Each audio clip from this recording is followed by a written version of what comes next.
ایک فقیر تھا، ملنگ درویش، اللہ کا بندہ.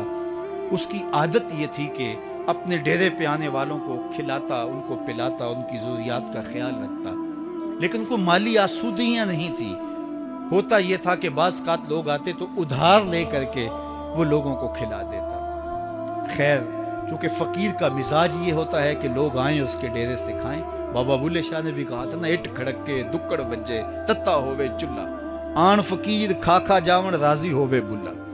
یہ فقیروں کا مزاج ہے. تو جو بھی آتا اس کے ڈیرے سے کھاتا اور وہ ادھار اٹھا اٹھا کے لوگوں کی ضروریات کو پورا کرتے رہتے. وقت آخر آ گیا، جن لوگوں نے ادھار دیا تھا وہ سارے تقاضا کرنے آ گئے. اب بابا جی کو کیا فکر لاحق ہے کہ یہ میرے مہمان اور میں ان کو کچھ پیش کرنے کی صلاحیت نہیں رکھتا. ایک بچہ تھا، وہ کچھ سامان بیچ رہا تھا، پتیسا بیچ رہا تھا یا کوئی اور چیز بیچ رہا تھا. اس نے گلی سے گزرتے ہوئے آواز لگائی، خادم کو کہا سے بلا کے لاؤ. کہا تم بیچ رہے ہو تو میرے مہمانوں کو کھلا دو.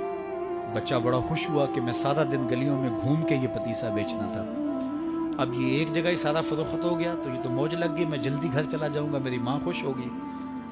تو سارا ان مہمانوں کو کھلا دیا گیا. اور اس کے بعد کہا بابا جی پیسے. کہا تم بیٹھ جاؤ، جب ان کو ملیں گے تو تجھے بھی مل جائیں گے. وہ بیٹھ گیا، 2 4 10 منٹ بیٹھا تو بچہ تھا پھر کھڑا ہو گیا، بابا جی پیسے. کہا جب ان کو ملیں گے تو تجھے بھی مل جائیں گے. پھر آدھا گھنٹہ گزرا تو پھر اس نے کہا بابا جی پیسے، میری ماں میرا انتظار کر رہی ہے، ہمارے گھر کا چولہا اسی سے جلتا ہے، میں یہ پیسے لے کر جاؤں گا اور میری ماں کوئی ہنڈیا خریدے گی اور ہم شام کا گھر کا کوئی سلسلہ کریں گے. کہا بیٹا جب ان کو ملے گا تو تجھے بھی مل جائے گا. بچے نے رونا شروع کر دیا. یتیم بچہ تھا، اس کا سارا آسرا یہی تھا. اس نے رونا شروع کر دیا. جب بچہ رویا اللہ کی رحمت کو جوش آیا. کوئی مرید نذرانہ لے کے ان بزرگوں کے پاس آ گیا اور اشرفیوں کی بھری ہوئی تھیلی پیش کی. وہ اتنے پیسے تھے کہ اس بچے کو بھی دیے، جتنے لوگ آئے تھے سب کا قرض چکایا. کہا جاؤ گھروں کو. تو سب نے کہا بابا جی ہم صبح سے بیٹھے ہوئے تھے تو یہ نذرانہ دینے والا صبح سے نہیں آیا تو اب کیسے آ گیا؟ کہا صبح سے تمہارے اندر کوئی رونے والا نہیں تھا، ایک رونے والا آیا تو باقیوں کا بھی کام بن گیا. بعض اوقات کسی ایک شخص کی وجہ سے باقیوں کی خطائیں بھی معاف ہوتی ہیں. آج ہم اجتماعی طور پہ تا حد نظر اندر باہر اوپر نیچے اتنے لوگوں کے ہجوم میں اللہ کی بارگاہ سے یہ توقع رکھتے ہیں کہ مالک کتنے ہجوم میں کوئی ایک تو ہوگا جو تیرا لاڈلا ہوگا، کوئی ایک تو ہوگا جو تیرا بہت قریبی ہوگا، کوئی ایک تو ہوگا جس پہ تیری رحمتیں برسیں گی. تو مالک اس کے صدقے سے ہماری خطائیں بھی معاف کر دے، ہمارے گناہ بھی معاف کر دے. کوئی ایک رونے والی آنکھ مل گئی تو باقیوں کا بھی کام بن جائے گا. اٹھ فریدا ستیا تے میلہ ویکھن جا، وت کوئی بخشیا مل جاوے تے توں ہی بخشیا جا.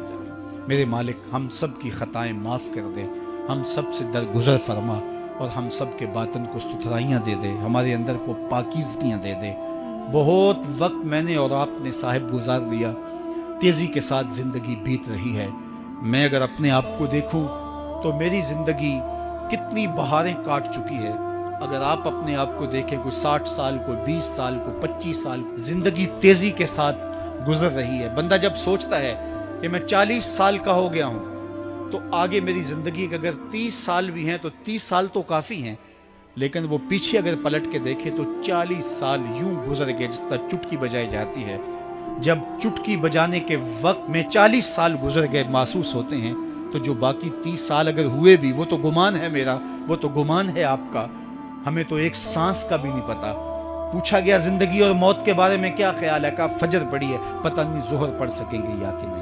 کہا اتنی لمبی امیدیں لگائے بیٹھے ہو. کہا ظہر پڑی ہے، پتہ نہیں عصر پڑھنے کا موقع نصیب ہوتا ہے کہ نہیں. کہا یہ بھی طول عمل ہے. ایک بولا عصر پڑی ہے، پتہ نہیں مغرب پڑھ سکیں گے یا کہ نہیں. کسی نے کہا ایک رکعت پڑی ہے، پتہ نہیں دوسری رکعت بھی پڑھنا نصیب ہوتی ہے یا نہیں. کہا یہ سب تمہارے منہوں کی باتیں ہیں. میں تو کہتا ہوں ایک طرف سلام پھیرا ہے، پتہ نہیں دوسری طرف سلام بھی پھیر سکیں گے یا کہ نہیں. کیا موت اتنی قریب نہیں ہے؟ ہم نے اپنی آنکھوں کے سامنے لوگوں کو جدا ہوتے یوں نہیں دیکھا ہے. ہم کہتے ہیں اس کی خبر سنا رہے ہو موت کی، یہ تو میں نے ابھی سبزی والی دکان پہ دیکھا تھا. لیکن جب موت آتی ہے تو ایک لمحے کا تقدم اور تاخر نہیں ہوتا.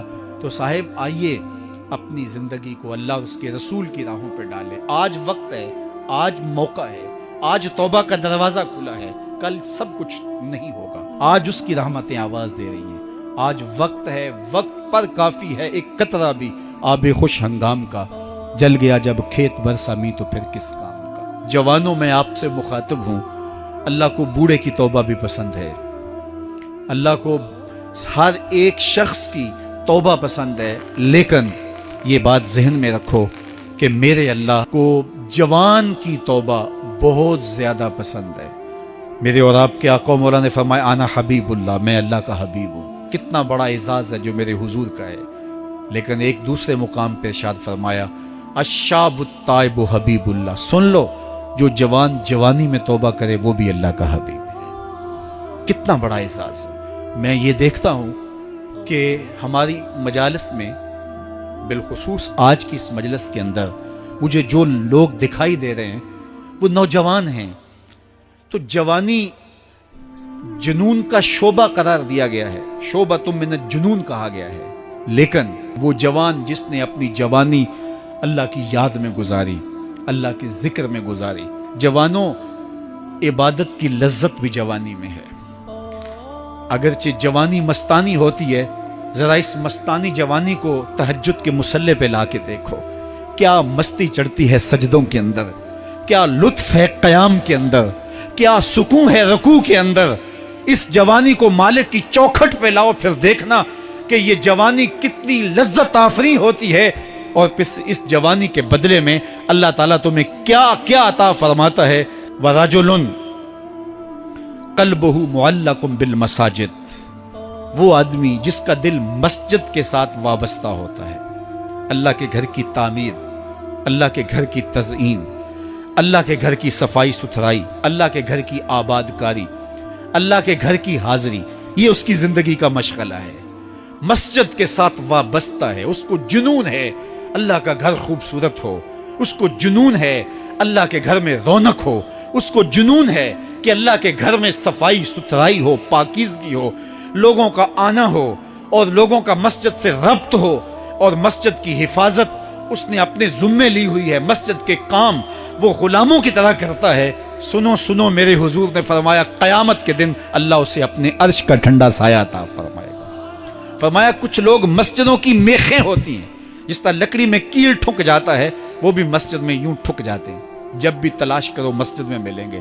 فرمایا جب وہ بیمار پڑ جاتے ہیں اللہ کے فرشتے ان کے گھر میں حال پوچھنے جاتے ہیں. یارو, جوانی کے ایام میں مسجدوں کے ساتھ اپنے آپ کو وابستہ کرو. مسجدوں کی صفائی بھی اپنے معمولات میں شامل کرو. جس طرح آپ اپنے معمولات بتاتے ہیں کہ ویکینڈ پہ میں یہ کرتا ہوں, روزانہ کی میری جو ہے وہ ترتیب یہ ہے, مہینے کے بعد ایک مرتبہ یہ تفصیلی کام کرتا ہوں.